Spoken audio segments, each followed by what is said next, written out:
ಎಲ್ಲ ವೀಕ್ಷಕರಿಗೂ ನಮಸ್ಕಾರ. SLN ಆಸ್ಟ್ರೋಟೆಕ್, ನಾನು GK ಗುರುರಾಜ್.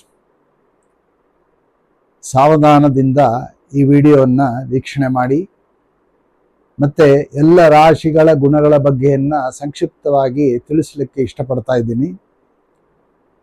ಅದರಲ್ಲಿ ಮೊದಲನೇ ರಾಶಿ ಮೇಷರಾಶಿ. ಈ ಮೇಷರಾಶಿಯ ಗುಣಗಳನ್ನು ನಾನು ತಿಳಿಸಲಿಕ್ಕೆ ಇಷ್ಟಪಡ್ತಾ ಇದ್ದೀನಿ. ಈ ಮೇಷರಾಶಿಯ ಗುಣ ಏನಪ್ಪ ಅಂದರೆ, ಈ ಮೇಷರಾಶಿಗೆ ಒಡೆಯ ಬಂದು ಕುಜ. ಈ ಕುಜನ ಗುಣಗಳು ಜಾಸ್ತಿ ಇವರಲ್ಲಿ ಇರುತ್ತೆ. ಏನು ಈ ಕುಜನ ಗುಣಗಳಂದರೆ, ಹೆಚ್ಚಿನ ಜವಾಬ್ದಾರಿ, ಸೇನಾಧಿಪತ್ಯವನ್ನು ಹೊಂದುವಂತಹ ಒಂದು ಗುಣ. ಅಂದರೆ ಸೇನಾಧಿಪತಿ ಅಂದರೆ ಮನೆಯಲ್ಲೂ ಆಗಿರ್ಬೋದು, ಹೊರಗಡೆನೂ ಆಗಿರ್ಬೋದು, ತನ್ನ ಕುಟುಂಬಕ್ಕೂ ಆಗಿರ್ಬೋದು, ಅಥವಾ ತನ್ನ ಕೆಲಸದಲ್ಲಿ ಆದರೂ ಆಗಿರ್ಬೋದು. ಎಲ್ಲರೂ ಮಿಲಿಟ್ರಿಗೆ ಹೋಗಿ ಸೇರಿಕೊಂಡು ಸೇನಾಧಿಪತಿ ಆಗಬೇಕು ಅಂತಕ್ಕಂಥ ವಾತಾವರಣ ಅಲ್ಲ. ಸೇನಾಧಿಪತಿ ಅಂದರೆ ಒಂದು ಪದ ಹೇಗಪ್ಪ ಅಂದರೆ, ಮಿಲಿಟ್ರಿನಲ್ಲಿ ಹೋಗಿ ಸೇನಾಧಿಪತಿ ಆಗುವಂತಹ ಕೆಲವು ಪಂಗಡಗಳು, ಅದರಂತೆ ಮನೆಯಲ್ಲಿ ತಾನು ಹೆಚ್ಚಿನ ಜವಾಬ್ದಾರಿಯನ್ನು ತಗೊಂಡು ನಿಯಮಬದ್ಧವಾಗಿ, ಡಿಸಿಪ್ಲಿನ್ ಆಗಿ, ಶಿಸ್ತಾಗಿ ತಾನು ಮನೆಯನ್ನು ನಡೆಸಿಕೊಂಡು ಹೋಗುವಂತಹ ಜವಾಬ್ದಾರಿ ಹೆಚ್ಚು ಈ ವ್ಯಕ್ತಿಯಲ್ಲಿ ಇರುತ್ತೆ.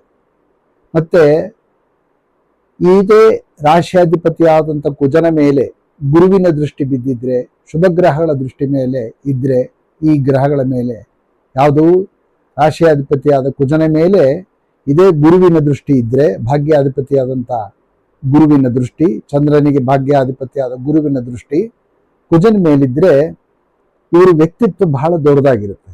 ಇವರಿಗೆ ಸೋಮಾರಿ ಅನ್ನೋದು ಬಹಳ ದೂರ, ಪುರುಷರಿಗಾಗಲಿ ಅಥವಾ ಸ್ತ್ರೀಯರಿಗಾಗಲಿ. ಇವರು ನಿಯಮಬದ್ಧವಾಗಿ ತಮ್ಮ ಮನೆಯನ್ನಾಗ್ಬೋದು, ಕೆಲಸದ ಒಂದು ಸ್ಥಳದಲ್ಲಿ ಆಗ್ಬೋದು, ಅಥವಾ ಅಧಿಕಾರಿ ಬಂದಾಗ ಅಧಿಕಾರ ಸ್ಥಾನದಲ್ಲಿ ಪೊಲೀಸ್ ಆಗಿರ್ಬೋದು, ಜಡ್ಜ್ ಆಗಿರ್ಬೋದು, ಇವರೆಲ್ಲರೂ ನಿಯಮಬದ್ಧವಾಗಿ ಶಿಸ್ತಾಗಿ ಜೀವನವನ್ನು ನಡೆಸುವಂತಹ ಇವರಲ್ಲಿ ಹೆಚ್ಚಿನ ಗುಣ ನಾವು ಕಾಣ್ತಾ ಹೋಗ್ತೇವೆ. ಹಾಗೆ ಸ್ತ್ರೀಯರಲ್ಲೂ ಅಷ್ಟೇ, ಇವರಿಗೆ ಸೋಮಾರಿತನ ಅನ್ನೋದು ಬಹಳ ದೂರ. ಇವರು ಚೆನ್ನಾಗಿ ಮನೆಯನ್ನು ಅಚ್ಚುಕಟ್ಟಾಗಿ ನಿಭಾಯಿಸಿ ಅದನ್ನು ಚೆನ್ನಾಗಿ ರೂಪುಗೊಳ್ಳು ಮಾಡ್ತಾರೆ. ನೋಡೋಕ್ಕೆ ಬಹಳ ಆನಂದವಾಗಿರುವಂತಹ ಒಂದು ವಾತಾವರಣವನ್ನು ಚೆನ್ನಾಗಿ ತಂದು ಕೊಡ್ತಾರೆ. ಮನೆ ಕೆಲಸ ಮಾಡಲಿಕ್ಕೆ ಅಥವಾ ಹೊರಗಡೆ ಕೆಲಸ, ಮನೆ ಕೆಲಸ, ಯಾವುದೇ ಕೆಲಸ ಆಗಲಿ ಇಷ್ಟಪಟ್ಟು ಮಾಡ್ತಾರೆ. ತಮ್ಮ ಕೈಲಿ ಆಗದೇ ಇದ್ದರೂ, ಸುಸ್ತಾಗಿದ್ದರೂ ಸುಮ್ಮನೆ ಕೂತ್ಕೊಳ್ಳಲ್ಲ. ಅವ್ರ ಮನಸ್ಸೆಲ್ಲ ಕೆಲಸ ಇದೆ, ಆ ಕೆಲಸ ಇದೆ, ಈ ಕೆಲಸ ಮಾಡಬೇಕು. ಅವರಿಗೆ ಸುಮ್ಮನೆ ಕೂತ್ಕೊಳ್ಳೋಕೆ ಸಾಧ್ಯನೇ ಇಲ್ಲ, ಪುರುಷರಿಗಾಗಲಿ ಅಥವಾ ಸ್ತ್ರೀಯರಿಗಾಗಲಿ. ಈ ರೀತಿ ಇವರ ಮನಸ್ಸಿನ ವಾತಾವರಣ ಜಾಸ್ತಿ ಇದೆ. ಹಾಗೆ ಇವರಲ್ಲಿ ಹೆಚ್ಚು ಮಾತೃತ್ವದ ಒಂದು ಗುಣ ನಾವು ಕಾಣ್ತಾ ಹೋಗ್ತೀವಿ. ಮತ್ತೆ ಬಹಳ ವಿಶೇಷವಾದಂತಹ ಎಲ್ಲರನ್ನ ಸ್ನೇಹ ಮಾಡಿಕೊಳ್ಳುವಂತಹ ಗುಣ, ಸಂಘಟಿತವಾದಂಥ ವಾತಾವರಣ, ಒಂದು ಕ್ಯಾಪ್ಟನ್ಶಿಪ್, ನೀನು ಹೀಗಿರಬೇಕು, ನೀ ಹೀಗಿರಬೇಕು, ನೀ ಹೀಗಿರಬೇಕು ಅನ್ನೋ ಒಂದು ಆ ಕಾಲಮಾನಗಳನ್ನು ಅಥವಾ ವ್ಯಕ್ತಿಗಳನ್ನು ನಿಭಾಯಿಸುವಂತಹ ಶಕ್ತಿ ತಾನಾಗೆ ಒಳಮೂಡಿ ಬಂದಿರುತ್ತೆ.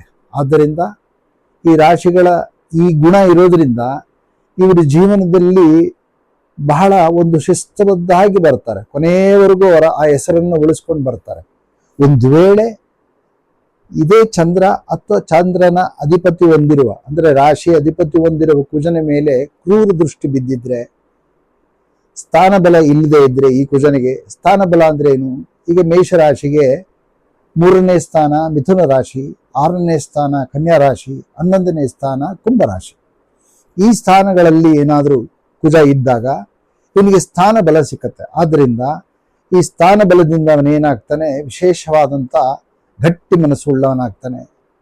ತಾನು ದುಡಿಬೇಕಾದ್ರೆ ಆನಂದವಾಗಿ ಅದನ್ನು, ತಾನು ಕಷ್ಟ ಅಂತ ಅಂದ್ಕೊಳ್ಳಲ್ಲ, ಬೇರೆಯವರಿಗೆ ಇದು ಕಷ್ಟ ಅಂತ ಅನ್ನಿಸ್ಬೋದು. ಬಟ್ ಆದರೆ ಅವನು ಅದನ್ನು ಚೆನ್ನಾಗಿ ನಿಯಮಬದ್ಧವಾಗಿ ಪರಿಪಾಲನೆಯನ್ನು ಮಾಡ್ಕೊಂಡ್ಬರುವಂತಹ ಒಂದು ಸಾಮರ್ಥ್ಯ ಇವರಲ್ಲಿ ಹೆಚ್ಚಿನ ಗುಣವನ್ನು ನೋಡ್ತೀವಿ.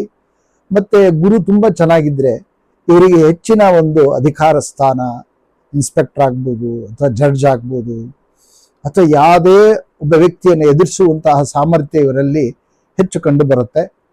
ಇನ್ನೂ ಹೆಚ್ಚಿನ ವಿಷಯಗಳಿಗೆ ನಿಮಗೆ ಬೇಕಾದಲ್ಲಿ ಕಮೆಂಟ್ ಬಾಕ್ಸಲ್ಲಿ ತಿಳಿಸಿ. ಇಷ್ಟ ಆದರೆ ಸಬ್ಸ್ಕ್ರೈಬ್ ಮಾಡಿ, ಲೈಕ್ ಮಾಡ್ಕೊಳ್ಳಿ, ಹಾಗೂ ಎಲ್ಲರಿಗೂ ಶೇರ್ ಮಾಡಿ.